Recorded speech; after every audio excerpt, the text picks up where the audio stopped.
നമസ്കാരം. തൊടുപുഴ ചുങ്കം സ്വദേശിയായ catering company ഉടമ ബിജു ജോസഫിന്റെ കേസ് തെളിഞ്ഞത് കാപ്പ കേസിൽ പറവൂർ സ്വദേശി അറസ്റ്റിലായതോടെ. പിടിയിലായ പ്രതിയിൽ നിന്നും പിടിച്ചെടുത്ത പണം എവിടെ നിന്നും എത്തിയെന്ന അന്വേഷണത്തിനൊടുവിലാണ് കൊലപാതകത്തിലേക്ക് എത്തിയത്. പറവൂർ വടക്കേക്കര കുഞ്ഞിത്തൈ സ്വദേശി ആഷിഖിനെയാണ് കാപ്പ ചുമത്തി ജയിലിലടച്ചത്. ആഷിഖ് നൽകിയ മൊഴിയാണ് നിർണായകമായത്. കയ്യിലുണ്ടായിരുന്ന പണം നൽകിയത് ജോമോനാണെന്ന് പറഞ്ഞപ്പോൾ എന്തിനു നൽകിയെന്ന് അന്വേഷണം ട്വിസ്റ്റായി. ജോമോൻ കൂടി കസ്റ്റഡിയിലായതോടെ പണം ബിജു ജോസഫിനെ കൊല്ലാൻ നൽകിയ കൊട്ടേഷൻ തുകയാണെന്നും തെളിഞ്ഞു. കൊട്ടേഷൻ സംഘത്തിലുണ്ടായിരുന്ന രണ്ടുപേരെ കൂടി പോലീസ് ഉടൻ പിടികൂടി. അതേസമയം തൊടുപുഴ പോലീസ് സ്റ്റേഷനിൽ ബിജുവിനെ കാണാനില്ലെന്ന പരാതിയുമായി കുടുംബവും എത്തി. ജോമോന്റെ മൊഴിയും ബിജു ജോസഫിന്റെ ഭാര്യയും പരാതിയും ഒക്കെ ചേർത്ത് വായിച്ചതോടെയാണ് കൊലപാതക കുറ്റം തെളിഞ്ഞത്. ഒരാളെ കാറിൽ തട്ടിക്കൊണ്ടുപോകുന്നത് കണ്ടുവെന്ന ദൃക്സാക്ഷി മൊഴിയും തട്ടിക്കൊണ്ടുപോയ സ്ഥലത്തുനിന്ന് ലഭിച്ച ബിജുവിന്റെ ചെരുപ്പും പേഴ്സുമൊക്കെ നിർണായകവുമായി.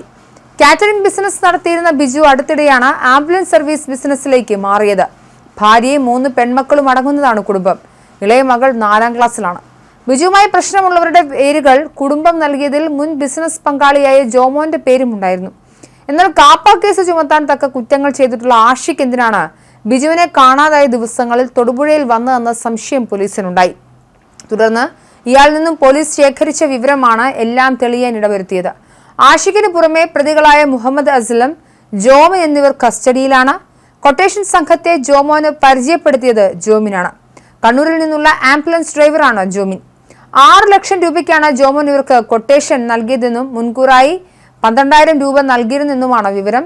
ജോമോൻ മറ്റ് പ്രതികൾക്ക് ഗൂഗിൾ പേ വഴി പണം നൽകിയതിന് തെളിവുകളുണ്ടെന്നും ഇടുക്കി SP TK വിഷ്ണു പ്രദീപ് പറഞ്ഞു. രാവിലെ നടക്കാനിറങ്ങിയ ബിജുവിനെ ജോമോനും സംഘവും ചേർന്ന് വാഹനത്തിലേക്ക് പിടിച്ചു കയറ്റിയെന്നും എതിർക്കാൻ ശ്രമിച്ചപ്പോൾ കഴുത്തിൽ ചവിട്ടിപ്പിടിച്ചു എന്നുമാണ് പ്രതികളുടെ പ്രാഥമിക മൊഴി. കലയന്താനി ചെത്തിമറ്റത്തുള്ള ഗോഡൌണിൽ എത്തിച്ചപ്പോഴേക്കും മരിച്ചിരുന്നുവെന്നും തുടർന്ന് മാൻഹോളിലിട്ട് മൂടുകയായിരുന്നു എന്നുമാണ് വിവരം.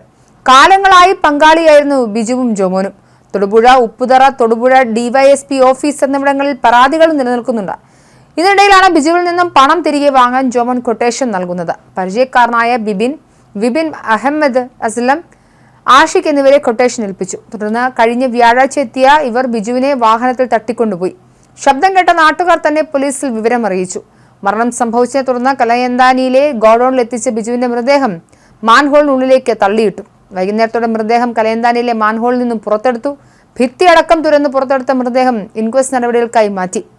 ബിജുവിനെ കൊന്ന് കലയന്താനിയിലെ ഗോഡൌണിൽ കുഴിച്ചുമൂടിയെന്നായിരുന്നു പ്രതികളുടെ മൊഴി. ഭക്ഷണാവശിഷ്ടങ്ങൾ തള്ളുന്ന മാലിന്യ സംസ്കരണ കുഴിയിലേക്ക് പോകുന്ന മാൻഹോളിലായിരുന്നു മൃതദേഹം.